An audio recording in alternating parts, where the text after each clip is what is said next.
मैं सलोनी वर्मा आप सभी का स्वागत करती हूँ सलोनी वर्मा स्टडी पॉइंट पे। आशा करती हूँ आप सभी स्वस्थ होंगे। आज हम करने वाले हैं Indian government and politics unit number 7। तो देखिए चैप्टर का नाम क्या है, स्वतंत्रता के पश्चात भारत में विकास की कार्यनीति, योजनाबद्ध अर्थव्यवस्था एवं नव उदारवाद। यानी कि हम जानेंगे कि स्वतंत्रता के बाद में भारत की क्या स्थिति थी और भारत में किस प्रकार की स्थितियां उत्पन्न हो रही थी, भारत ने किस प्रकार से विकास किया था। देखिए स्वतंत्रता की पूर्व संध्या पर चर्चा करेंगे, यानी जिस दिन स्वतंत्रता प्राप्त हुई उसकी शाम को किस प्रकार की चर्चाएं हो रही थी, किस प्रकार का माहौल था, किस प्रकार का वातावरण था। इसके बाद हम बात करेंगे विकास की परिभाषा एवं उसके विभिन्न मॉडलों के बारे में। यानी पहले तो हम समझेंगे विकास होता क्या है, मींस डेवलपमेंट होता क्या है। इसके बाद हम देखेंगे कि विकास के कौन से वो दो मॉडल थे, वो कौन सी दो महाशक्तियां जो हैं विद्यमान थी, तो इसके बारे में हम जानेंगे। फिर मिश्रित अर्थव्यवस्था के बारे में जानेंगे जो कि भारत के द्वारा अपनाई गई थी। यानी वो जो दो मॉडल थे उन दोनों मॉडलों के मिले जुले रूप को ही जो है मिश्रित अर्थव्यवस्था कहा जाता है, जो कि हमारे देश भारत के द्वारा अपनाया गया है। इसके बाद हम जानेंगे योजना का संक्षिप्त विवरण, यानी हम योजना के बारे में समझेंगे कि किस प्रकार की योजनाएं बनाई जा रही थी, भारत किस प्रकार से विकास करेगा, इसके बारे में हम जानेंगे। अब देखिए योजना से राज्य की भूमिका, इस यानी हम ये जानेंगे कि योजना में राज्य की भूमिका किस प्रकार की होती थी। चलिए शुरू करते हैं जानना। अगर बात की जाए हमारे देश भारत की, तो देखिए ये है हमारा देश भारत। अब चीजों को समझने का प्रयास कीजिएगा। अब यहाँ पे आएगी ईस्ट इंडिया कंपनी।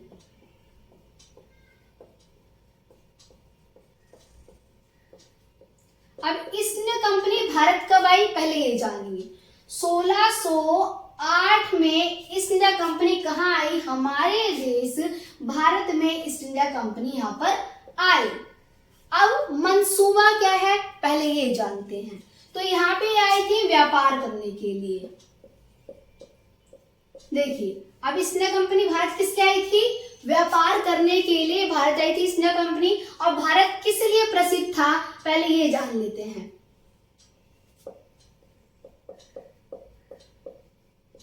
भारत जो है रत्नों के लिए, आभूषणों के लिए, मसालों के लिए, रेशमी वस्त्रों के लिए,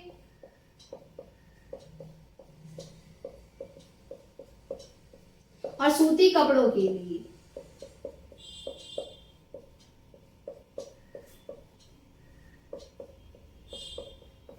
भारत जो है किस लिए प्रसिद्ध था आप यहाँ पे जान सकते हो। हमारा भारत रत्नों के लिए, आभूषणों के लिए, मसालों के लिए, रेशमी वस्त्रों के लिए और सूती कपड़ों के लिए बहुत ज्यादा ही प्रसिद्ध था। तो भारत के संसाधनों को देखते हुए इसने कंपनी यहाँ पे क्या करने आई, व्यापार करने के लिए आई। अब देखिए व्यापार करने आई। अब एक चीज आप और समझिएगा कि इस कंपनी को विस्तृत अधिकार किसने दिए कि वो हमारे देश भारत में आकर व्यापार कर सकती हैं। यह प्रश्न आपके मन में अवश्य आ रहा होगा। तो देखिए अगर बात की जाए इंग्लैंड की महारानी की,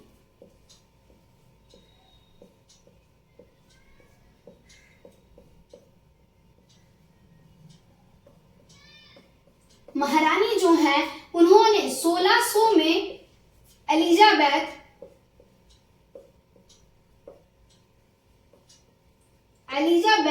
प्रथम ने यहाँ 1600 में इन्होंने विस्तृत अधिकार प्रदान किया था। अब किसे किया था इसके बारे में आप जानिए। इन्होंने जो है विस्तृत अधिकार प्रदान किया इन्हें, यानी कि अंग्रेजों को। अंग्रेज कहाँ आए, भारत आए। जब वो भारत आई तो जो है पहले ही एक विस्तृत अधिकार प्रदान कर दिया गया है कि वो भारत आ सकती हैं, भारत में व्यापार कर सकते हैं। तो इसी प्रकार से अंग्रेज भारत आए। परंतु जब अंग्रेज भारत आए तो उन्होंने देखा कि भारत के पास कितने सारे संसाधन हैं, कितने ज्यादा सोर्सेस हैं। उन सोर्सेस को देखकर अंग्रेजों के अंदर लालच आ गया कि क्यों ना हम यहाँ पर अपना दूसरा ब्रिटेन यानी ब्रिटेन से यहाँ पर भारत में नियंत्रण क्यों ना करें, यानी भारत में भी अपनी पसंद की सरकार बनाए और भारत पर शासन करें। परंतु बाद में क्या होता है, भारत को स्वतंत्रता प्राप्त हो जाती है। चलिए अब समझना शुरू करते हैं कि हमारे देश। तो आपने बेसिकली इंट्रोडक्शन को समझ लिया है कि बेसिकली हम क्या पढ़ने वाले हैं और कितनी चीजों को आपने समझ लिया है, ताकि आपको बेसिक इंफॉर्मेशन पता होगी कि बेसिकली क्या हुआ था भारत के साथ, कौन आया था, वो आपको समझ आ गया है। अब स्टार्ट करते हैं। स्वतंत्रता के पूर्व संध्या पर चर्चा करने जा रहे हैं, यानी कि हमारे देश भारत को अब देखिए 14-15 अगस्त की मध्य रात्रि को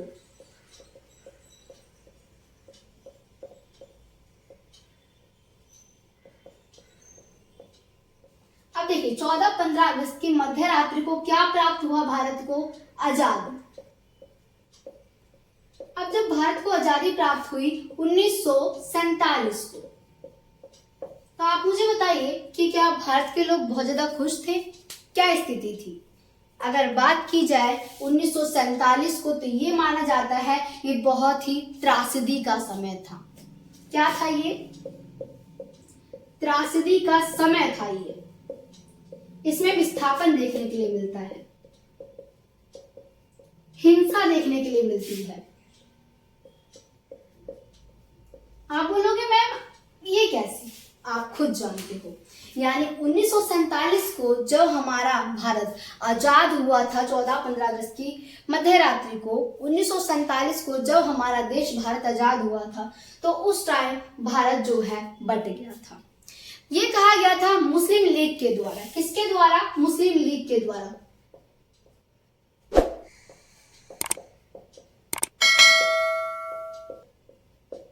अब मुस्लिम लीग ने कहा कि भारत जो है वो दो कौमों का यानी दो कौमों का देश है। दो कौमों का देश यानी टू नेशन, यानी भारत जो है दो कौमों का देश है। हिंदू जो है, अब देखिए एक हिंदू हो गए, हिंदुओं के लिए क्या बनाया गया, हिंदुस्तान बनाया गया, और मुसलमानों के लिए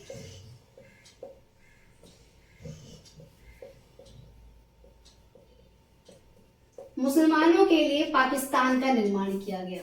यानी कि क्या, हिंदुस्तान और पाकिस्तान, यानी हमारे देश भारत को दो खंडों में, दो कौमों में बांट दिया गया। अच्छा मुझे बताइए, लोग इतना परेशान थे कि लोगों को ये भी नहीं पता था कि वो आज भारत में है तो कल कहाँ होंगे, कल क्या वो पाकिस्तान में होंगे। कुछ लोगों को यही नहीं पता था कि वो पाकिस्तान में है या हिंदुस्तान में है। तो इतनी त्रासदी भरा समय था। और अगर संध्या की बात की जाती है, आप ये समझ रहे हो कि क्या क्या चीजें हुई संध्या के टाइम, यानी यही था कि विस्थापन होने लग गया था, विभाजन होने लग गया था भारत का, लोग बहुत ज्यादा ही परेशान थे। आप समझ सकते हो जब विभाजन होता है तो किस प्रकार की स्थिति होती है, और बहुत ज्यादा ही हिंसा हुई थी। अगर बात की जाए सबसे ज्यादा हिंसा हमारे देश भारत में हुई थी। किस लिए हुई थी, भारत पाकिस्तान के विभाजन में देखने के लिए मिलती है। तो देखिए इसमें क्या है कि अब क्या होगा, अब इतना समझ आ गया कि 1947 को क्या हुआ कि भारत में विभाजन हो रहा है, और लोग क्या कर रहे हैं, अब लोग सोच रहे हैं, विचार विमर्श कर रहे हैं कि भारत को किस प्रकार से आगे बढ़ाया जाए। भारत की अर्थव्यवस्था की बात करते हैं। अब देखिए हमने एक पॉइंट समझा है इसके अंदर कि क्या स्थिति थी, हिंसा का माहौल, विस्थापन का माहौल था। अब हम क्या समझना चाह रहे हैं बेसिकली इसके अंदर कि लोग जो है भारत की स्थिति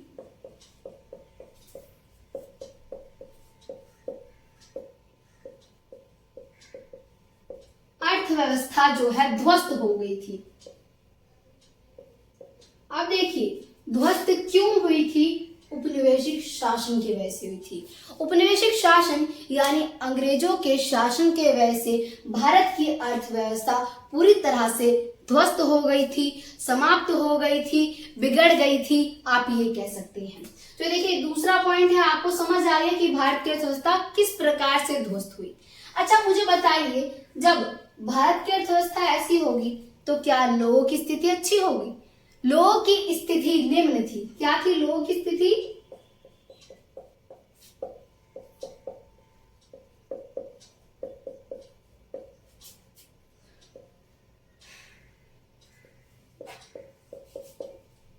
लोगों की देखिए आर्थिक स्थिति, अब यहाँ पे क्या आता है, लोगों की आर्थिक स्थिति बहुत ज्यादा ही निम्न थी। क्या थी? निम्न थी। निम्न थी यानी कि बहुत ही नीचे हो गई थी, लोगों की स्थिति बहुत ही खराब हो रखी थी। इसके अंदर आप ये समझ रहे हो कि भारत की स्थिति यानी भारत को जब आजादी मिली तो उस टाइम की स्थिति कुछ अलग ही थी, यानी खुशहाली की स्थिति नहीं थी, परेशानियों की स्थिति थी। यानी कि भारत ने कम से यानी अंग्रेजों ने लगभग 200 वर्षों तक शासन किया भारत पर। कितने?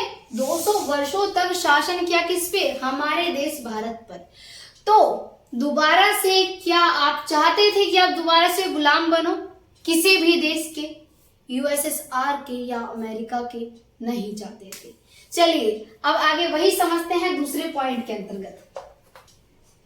अब हम समझेंगे विकास का अर्थ होता क्या है, विकास की परिभाषा और उसके विभिन्न मॉडलों के बारे में। पहले हम समझते हैं विकास क्या होता है। अगर बात की जाए विकास की, तो विकास का मतलब ये होता है बेसिकली कि ज्यादा से ज्यादा विकास करना। क्या करना? ज्यादा से ज्यादा विकास करना और विकसित देशों की तरह विकसित होना, यानी पश्चिमी देश यानी विकसित देशों की तरह विकसित होना, क्योंकि वो विकसित हो चुके हैं। तो विकास का मतलब ये बताया गया है कि ज्यादा से ज्यादा क्या होना? आधुनिक होना। यानी कि अगर कोई भी देश जब विकसित होता है तो उसे आधुनिकता की प्रक्रिया से गुजरना पड़ता है। अगर बात की जाए दूसरा कि विकास का मतलब होता क्या है, अर्थव्यवस्था में वृद्धि करना, यानी कि अर्थव्यवस्था के सभी क्षेत्रों में क्या? अर्थव्यवस्था के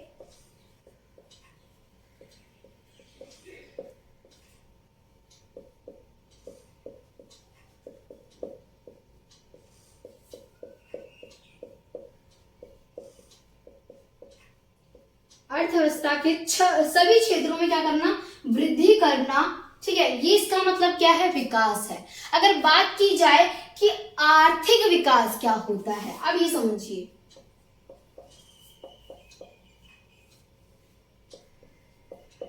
अब आर्थिक विकास बेसिकली होता क्या है, यानी कि एक तरीके से कि जो राष्ट्रीय आय है, क्या? राष्ट्रीय आय,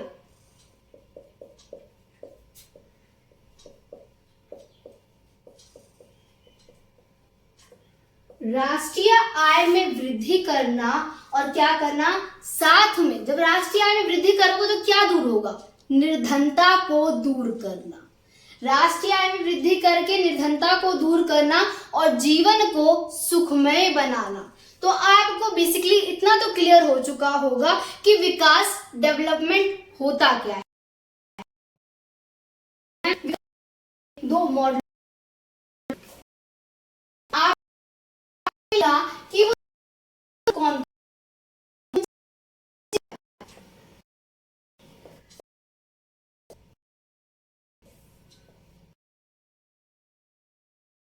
मॉडल, आप इसे व्यवस्था लिख लीजिए, बात दोनों ही है। चलिए समझना शुरू करते हैं। पूंजीवादी मॉडल में होता क्या है, इसमें ओपन डोर की नीति होती है। क्या होता है? Open door. ओपन डोर यानी खुली प्रतिस्पर्धा, फुल टू फुल कंपटीशन होता है इसके अंदर। जो आगे निकल गया वो आगे निकल गया, इसीलिए तो इसके अंतर्गत जो गरीब होता है वो और ज्यादा गरीब होता जाता है। अब देखिए इसमें क्या है? निजीकरण। क्या? निजीकरण।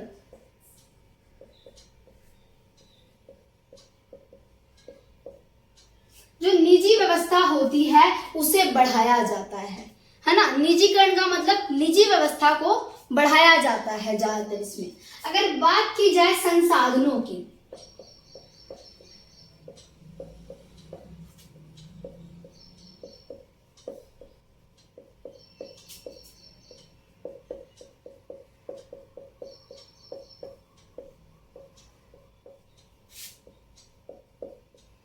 अब संसाधनों पर क्या होता है? जो निजी उद्योगपति होते हैं उनका अधिकार होता है।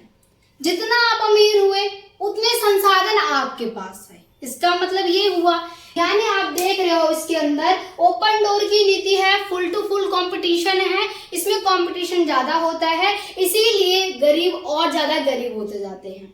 देखिए इस मॉडल को कहाँ अपनाया गया है? संयुक्त राज्य अमेरिका में, यानी अमेरिका में इस मॉडल को अपनाया गया है। कौन से मॉडल को अपनाया गया है? पूंजीवादी मॉडल, यानी पूंजीवादी व्यवस्था को अमेरिका में अपनाया गया है। यानी कहाँ का मॉडल है? अमेरिका का मॉडल है। ये चीज आपको पूरी तरीके से अच्छे से समझ आ गई होगी मेरे हिसाब से। अब देखिए इसके बाद हम समझते हैं साम्यवादी मॉडल के बारे में।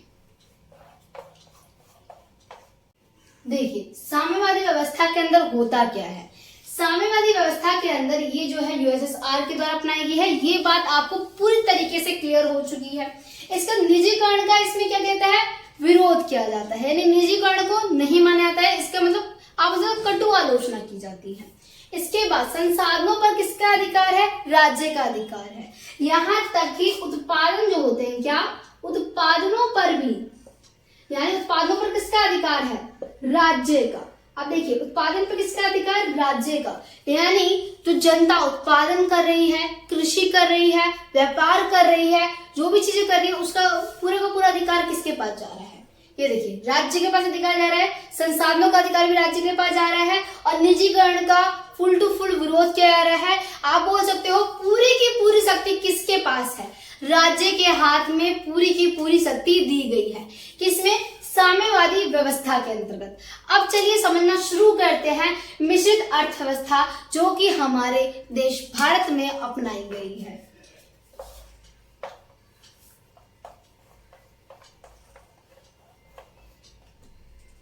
देखिए अगर बात की जाए यहाँ पे पूंजीवादी व्यवस्था,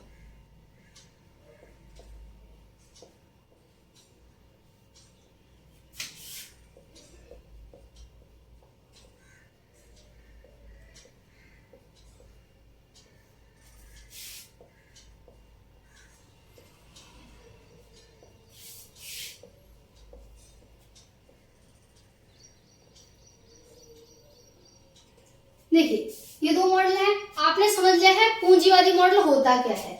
यानी पूरा का पूरा पूंजीवादी मॉडल आपको अच्छी तरीके से समझ आ चुका है, और साम्यवादी मॉडल भी आपको समझ आ चुका है। अब आपको समझना है कि मिश्रित अर्थव्यवस्था क्या होती है, जो हमारे देश भारत के द्वारा अपनाई गई है। यानी इन दोनों के क्या, इन दोनों के मिले जुले स्वरूप को ही मिश्रित अर्थव्यवस्था कहा जाता है। क्या कहा जाता है? मिश्रित अर्थव्यवस्था।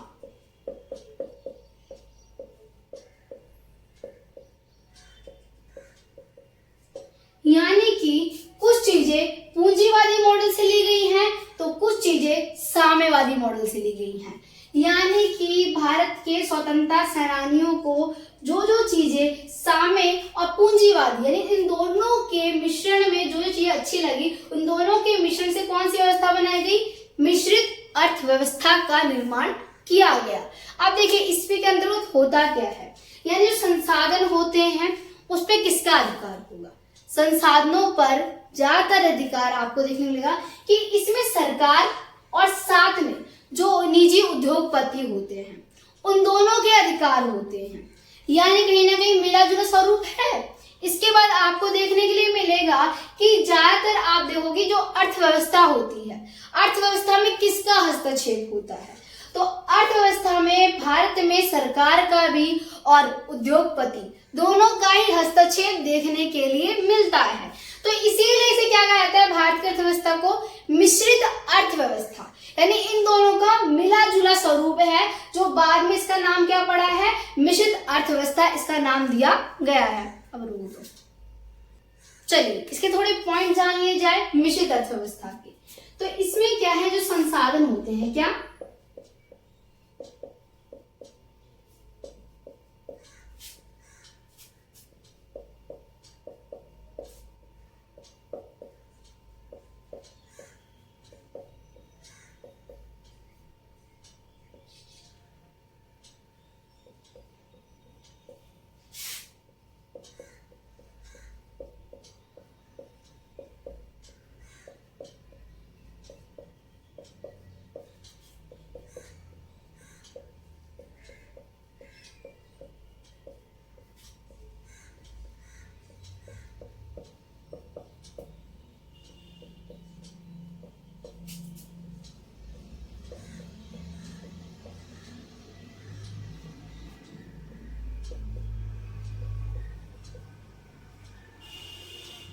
देखिए इसमें क्या है, संसाधनों पर सरकार का और जो उद्योगपति हैं यानी निजी उद्योगपतियों क्या होता है, हस्तक्षेप होता है। इसके बाद देखिए अर्थव्यवस्था में क्या होता है कि अर्थव्यवस्था में सरकार यानी अर्थव्यवस्था में सरकार भी और उद्योगपति दोनों ही हस्तक्षेप कर सकते हैं, और संसाधन पे आप बोलोगे कि इन दोनों का ही अधिकार होता है। तो देखिए अगर बात की जाए कि जब भारत आजाद हुआ था यानी स्वतंत्रता के आंदोलन के बाद यह बात तो पक्का हो गई थी कि अब सरकार का कार्य होगा कि सरकार क्या करे, समानता को लेके आए और सामाजिक आर्थिक विकास करे। क्या करे, सामाजिक आर्थिक विकास करे और साथ में देश की प्रगति करे। ये पूरा का पूरा जो है पूरी की पूरी जिम्मेदारी, पूरा का पूरा अधिकार किसके पास आ गया, सरकार के पास आ गया। तो देखिए अब इसके बाद क्या है, योजना का संक्षिप्त विवरण जानने वाले हैं हम। देखिए राष्ट्रीय योजना समिति, इसे क्या बोला जाता है, राष्ट्रीय योजना समिति के नाम से भी जाना जाता है। पंडित जवाहरलाल नेहरू की अध्यक्षता में 1938 के अंत में जो है इसकी स्थापना की गई है। किसकी स्थापना की, राष्ट्रीय योजना समिति की 1938 में जवाहरलाल नेहरू के नेतृत्व में उनकी अध्यक्षता में इसकी स्थापना की गई है। समिति द्वारा दी गई स्तुति सभी प्रमुख उद्योगों और सेवाओं पर राज्य का नियंत्रण होना चाहिए। अब क्या बात की गई है कि सभी प्रमुख जो उद्योग होते हैं, है ना, जो व्यापार वाले उद्योग जो होते हैं और सेवाओं पर राज्य का नियंत्रण यानी पूरा का पूरा किसका नियंत्रण होगा, राज्य का नियंत्रण, यानी कि पूरा का पूरा अंडर में किसके है, राज्य के। इसकी वजह से कि इसमें देखिए खनिज, तेल, जलमार्ग और अन्य सार्वजनिक संसाधन यानी खनिज हो गया, तेल हो गया, जलमार्ग हो गया और आदि जो भी संसाधन है उसका नेतृत्व कौन करेगा, सरकार करेगी। ये किसके द्वारा बताया गया है, राष्ट्रीय जो है योजना के द्वारा पंडित जवाहरलाल नेहरू ने 1938 में इसकी स्थापना की और उन्होंने इसके अंतर्गत बताया कि उनकी क्या विचारधारा है। देखिए इसके बाद क्या है, योजना से लोगों के जीवन का स्तर ऊपर उठना चाहिए। क्या, जो योजना होगी उससे लोगों के जीवन का स्तर ऊपर उठना चाहिए, क्योंकि भारत उस टाइम आजाद हुआ है और आप समझ सकते हो कि जब 200 वर्षों तक अंग्रेजों ने शासन किया तो उन्होंने कितना ज्यादा संसाधनों का शोषण किया होगा, जनता का शोषण किया होगा, संसाधनों का अंधाधुंध उपयोग किया होगा। जो आज सीमित संसाधन होंगे उन्हें सीमित कर डाला होगा। तो इसीलिए क्या कहा कि लोगों के जीवन स्तर को उठना है, यानी लोगों के जीवन स्तर में सुधार करना है ताकि लोग भी एक अच्छा जीवन व्यतीत कर सके। इसके बाद क्या होता है, गांधीवादी मॉडल के बारे में हम जानने वाले हैं। देखिए गांधी जी द्वारा दिया गया है गांधीवादी मॉडल, ये समझिए। महात्मा गांधी एक अर्थव्यवस्था नहीं चाहते, नहीं, क्योंकि महात्मा गांधी है वो एक ऐसी अर्थव्यवस्था नहीं चाहते थे। इन्होंने जो मॉडल दिया है उसमें कुछ नीतियों को वकालत की है, यानी कि उन्होंने जो मॉडल दिया है, देखिए महात्मा गांधी ने जो मॉडल दिया उसमें नीतियों की वकालत की है, उसके द्वारा इस मॉडल को प्रस्तुत करने का प्रयास किया है। अब देखिए जैसे कि लघु उद्योग या विस्तृत उद्योग होते हैं, लघु उद्योग हो गए, बड़े उद्योग, छोटे उद्योग, इसके बारे में, कृषि हो गई, इसके बारे में बताया। बहुत से गांधीवादी विचारक, अब देखिए जो गांधी जी से क्या होते हैं, प्रेरित होते हैं, तो उन्हें क्या बोलते हैं, गांधीवादी विचारक के नाम से जाना जाता है। तो बताया बहुत से गांधीवादी विचारक थे, जैसे कि जे.सी. कुमारप्पा, चौधरी चरण सिंह। जैसे कुमारप्पा ने ग्रामीण उद्योग पर बल देने की बात की थी, क्या, ग्रामीण उद्योग पर। ऐसे देखिए जो जे.सी. कुमारप्पा है उन्होंने कृषि पर बल देने की बात की थी, परंतु दोनों किस चीज का, यानी किसके विचार है, किससे प्रेरित है, गांधी जी के विचारों से प्रेरित है। चलिए अब समझेंगे योजना राज्य की क्या भूमिका, यानी योजनाओं में राज्य की किस प्रकार की भूमिका होती है। तो देखिए स्टार्ट करना शुरू करते हैं। आप देखो अगर बात की जाए, ये आपने समझ लिया इसके बारे में पूरे अच्छे तरीके से, राष्ट्रीय योजना समिति के बारे में। अब हम समझेंगे कि बेसिकली योजना में राज्य की भूमिका क्या होती है। अच्छा मुझे आप बताइए, भारत किसका गुलाम रहा, ईस्ट इंडिया कंपनी का, अंग्रेजों का, कब तक, लगभग 200 वर्षों तक। तो यानी कि अंग्रेजों का भारत में उन्हें बहुत ज्यादा अनुभव है, यानी ऐतिहासिक अनुभव है, भारत में आए, इतने लंबे समय तक भारत में रहे, है ना। तो देखिए अगर बात की जाए किसी भी राष्ट्र को आगे बढ़ाने के लिए, सर्वोपरि करने के लिए सबसे मेन रोल कौन करती है, राज्य करती है। अब देखिए, अगर मैं यहाँ पे बोल रही हूँ राज्य, तो आप ये जानते होंगे, मुझे इतना पता है कि राज्य पॉलिटिकल की भाषा में राज्य किसे, सरकार को कहा जाता है ना। राज्य के मतलब दो होते हैं। अब देखिए, राज्य यानी वो जो आपको बताया स्टेट के बारे में, वो अलग राज्य हो गया, और जो ये राज्य है पॉलिटिकल की भाषा में, इसका मतलब क्या होता है, सरकार। यानी कि आपको बुकों में ज्यादातर सरकार की जगह राज्य देखने के लिए मिलेगा। यानी राज्य यानी किसी भी राष्ट्र को, किसी भी देश को, किसी भी राष्ट्र को सर्वोपरि करने के लिए और देश का विकास करने के लिए रोल अदा करेगा। यानी किसी भी राष्ट्र का विकास करने के लिए सबसे ज्यादा महत्वपूर्ण भूमिका कौन निभाता है, राज्य निभाता है, यानी कि सरकार निभाती है। तो आशा करती हूँ वीडियो अच्छी लगी होगी। वीडियो को लाइक और चैनल को सब्सक्राइब जरूर कीजिएगा, और कमेंट बॉक्स में प्यारे प्यारे कमेंट जरूर कीजिएगा, क्योंकि आपके कमेंट से हमें मोटिवेशन मिलता है। जब आप कमेंट करते हो, हमें लगता है कि हमारी मेहनत जाया नहीं जा रही है,